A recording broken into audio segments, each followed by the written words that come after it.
Sa Cagayan de Oro City, driver sa truck gipusil patay sa security guard ya kauban ra gyapon sa trabaho. Ang dugang detalye sa report ni Ethel Ipanag.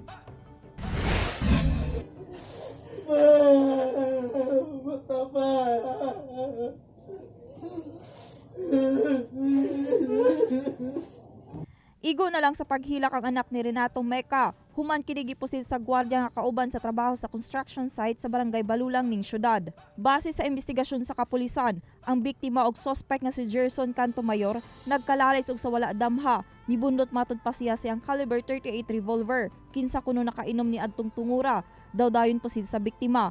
Sigarilyo matud pa ang hinungdan. Nagkuha na siya sigarilyo. Kaya sigarilyo daw siya. Giinan siya anang guard na. Kanang dili daw siya tindahan. Nga kabalo biya man ang mga tao diri dagan witness nga nasa iya ang sigarilyo nga gibilin sa tindahan. Ipailalom sa autopsy ug ballistic examination ang patayng lawas sa biktima.